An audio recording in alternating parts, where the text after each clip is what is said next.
মানচিত্রে তার কোনো চিহ্ন নেই, কিন্তু বাস্তবে জায়গাটার অস্তিত্ব ঠিকই আছে, যার আকাশ সীমায় নিষিদ্ধ সামরিক বেসামরিক বিমান চলাচল।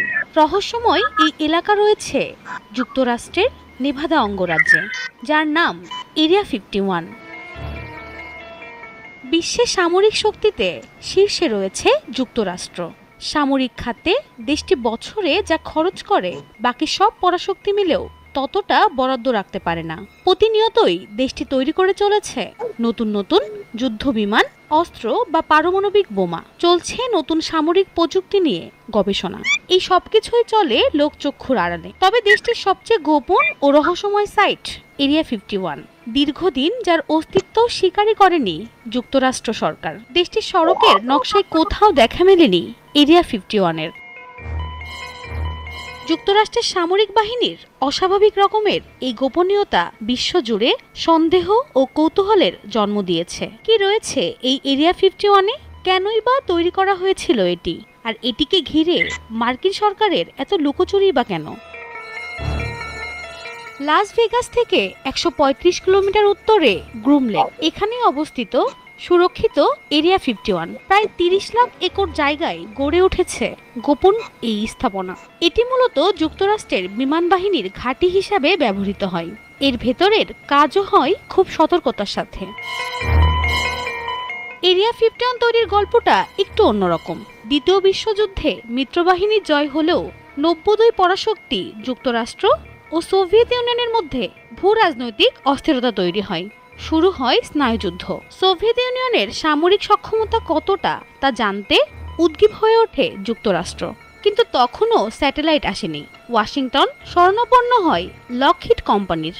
তাদের এমন একটি বিমান দরকার ছিল যেটার পাল্লা অনেক বেশি, উঠতে পারে অনেক উঁচুতে, যার সাহায্যে সোভিয়েত ইউনিয়নের উপর গোয়েন্দা নজরদারি চালাতে পারবে তারা।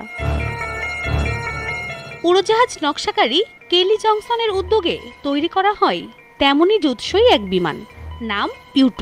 এই বিমান 70,000 ফুট উপরে উঠতে পারে, কিন্তু বিমান পরীক্ষা নিরীক্ষা এবং লোকচক্ষুর আড়ালে রাখার জন্য প্রয়োজন নিরিবিলি জায়গার। তাই সিআইএর পরামর্শে গ্রুম লেককেই বেছে নেওয়া হয়। তারপর থেকেই অত্যাধুনিক স্পাই বিমান থেকে আটককৃত শত্রু বিমান, সবকিছুর প্রাথমিক পরীক্ষা নিরীক্ষা চলে এখানে। বলা যায় বিগত 70 বছর ধরে আমেরিকা শত্রুপক্ষের বিপক্ষে যে প্রযুক্তিগত যুদ্ধ চালিয়ে আসছে তার নেপথ্যে এই এরিয়া 51। এখানেই A-12 Oxcart, D-21, Blackbird, Nighthawk, Bird of Prey ও ট্যাসিড ব্লু নামের গুপ্তচর বিমানগুলোর পরীক্ষা নিরীক্ষা চালানো হয়। এরিয়া 51-এর ভিতরে আসলে কি কাজ হয় সে ব্যাপারে শুরুতে আনুষ্ঠানিকভাবে কিছুই জানায়নি যুক্তরাষ্ট্র সরকার। 1955 সালে প্রতিষ্ঠা করা হলেও সাধারণ মানুষ এটা সম্পর্কে জানতে পারে 1988 সালের দিকে। সোভিয়েত ইউনিয়ন স্যাটেলাইটের মাধ্যমে এটির ছবি প্রকাশ করে, কিন্তু মার্কিন সরকার এটির অস্তিত্ব অস্বীকার করে। অবশেষে 2013 সালে যুক্তরাষ্ট্রের কেন্দ্রীয় গোয়েন্দা সংস্থা সিআইএ প্রথমের অস্তিত্বের কথা আনুষ্ঠানিকভাবে প্রকাশ করে। সেই বছরই তৎকালীন মার্কিন প্রেসিডেন্ট বারাক ওবামাও প্রথম জনসমক্ষে এরিয়া 51-এর কথা বলেন। গোপনীয়তার কারণে এরিয়া 51 ঘিরে অনেক ঘটনা আর গল্পের জন্ম হয়েছে। এরিয়া 51 সবচেয়ে বেশি জড়িয়ে আছে আনআইডেন্টিফাইড ফ্লাইং অবজেক্ট বা ইউএফওর সাথে। অনেকেই মনে করেন বিভিন্ন স্থানে ভূপাতিত ইউএফও থেকে এলিয়েন প্রযুক্তি এনে গবেষণা করা হয় এখানে। 1947 সালে নিউ মেক্সিকোর রোজওয়েলে এক সুপারক্রাফট বিধ্বস্ত হওয়ার পর সেটিকে এখানে এনে রাখা হয়। স্থানীয় অনেকেই বলছে এরিয়া 51-এর আকাশে দেখা মিলেছে অদ্ভুত ধরনের উড়ন্ত বাহনের। এসব জল্পনা কল্পনা আরো জোরদার হয় যখন 1989 সালে রবার্ট লাজার নামে এক ব্যক্তি দাবি করেন তিনি এরিয়া 51-এর ভিতরে এলিয়েন প্রযুক্তি নিয়ে কাজ করেছেন। তবে সম্প্রতি এরিয়া 51-এর ইতিহাস ও স্নায়ুযুদ্ধের সময় এই ঘাঁটির ভূমিকা কি ছিল সেই বিষয়ে বেশ কিছু তথ্য জনসমক্ষে তুলে ধরা হয়েছে।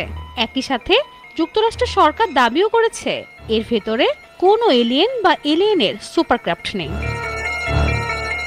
কেয়া বোস, যমুনা টেলিভিশন।